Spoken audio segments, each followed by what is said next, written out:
This is a Wild Game Production podcast.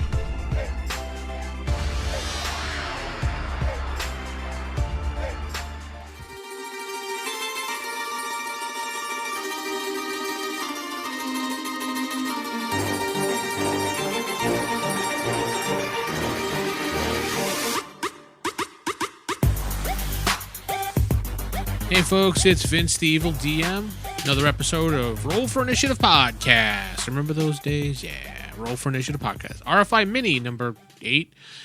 Back with another episode. DM Vince, the podfather of old school gaming, is here to talk about Clerics. One of my favorite classes to play in AD&D was always a cleric. Whenever I started a new campaign and we were only using the core book, I liked to play a clerical character. Clerical. So I'm doing paperwork. No, a cleric character. I was always partial to being human. I know humans don't get any real advantages over anything except unlimited levels, pretty much. But I've had DMs over time give humans boosts because it's not fair, because humans need a little boost here and there, maybe a couple extra hit points or something. Let me do a reroll. Whatever.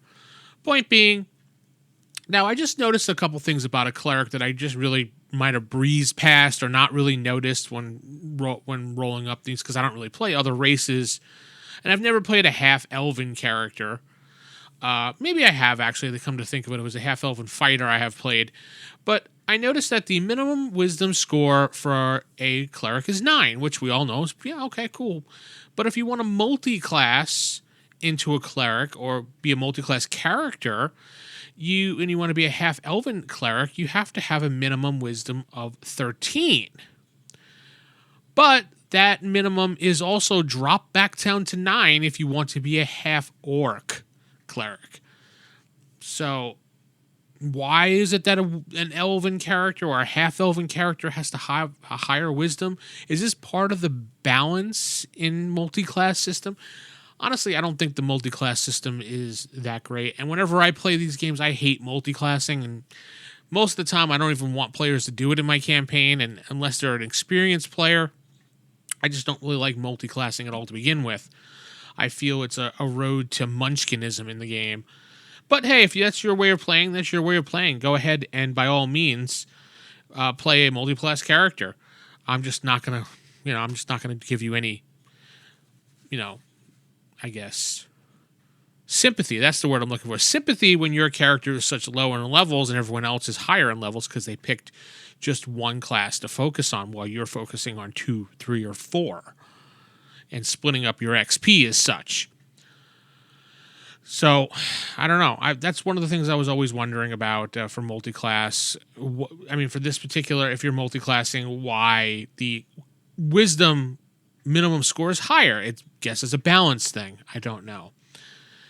They also say a high ability scores in strength and constitution are desirable, but doesn't give you a actual number on that. It's just mostly just talking about, hey, it's good for you. Why don't you do it, buddy? Oh, something like that. But there is a paragraph here that does say that they are likewise forbidden to use edged weapons and pointed weapons which shed blood, which is a clear rule for clerics can only use blunted-like weapons.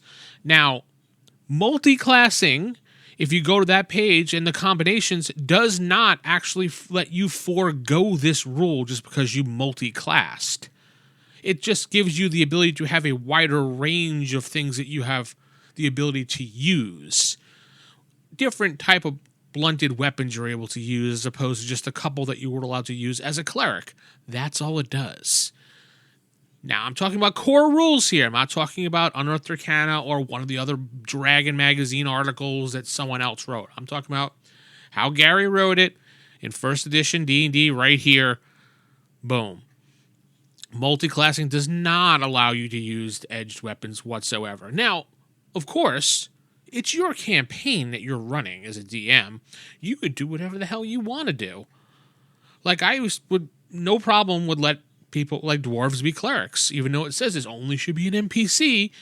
The Unearthed Arcana does allow it, but I wasn't one to really use the UA book too much because I always felt that was 1.5 D&D or a little bit overpowered D&D for me. So tell me what you think. Do you use multiclass characters? What rules do you use? What do you think about the ability score having to be 13 for a half-elven cleric, but only a 9 for a half-orc? Are they saying orcs are just plain stupid? Well, they probably are, but I don't know. It's just something to think about when looking through the book and reading it. Don't forget to head over to Apple Podcasts and give me a review. 5-star review. We'll read it right on the air. You can email me at askthem@theevildm.com. Head over to theevildm.com and just click on Contact Me, and you can contact me through the form right there. I did fix the website after someone had commented that they were unable to leave comments on the website because there was no submit button. So I fixed that. You're able to sign in and leave comments now. If you have any other problems, feel free to reach out to me on Facebook.com/TheEvilDungeonMaster. That's my page. Go head over there and leave me a comment, or you want to talk about the show because I usually put it up there. Also, you can go to anchor.fm/TheEvilDM and click on Leave Me a Voicemail and leave me a voicemail. And if you want to support me, theevildm.com/support is where you can go for that. So with that said, I'm going to say keep it original, keep it old school, and RFI Podcast out.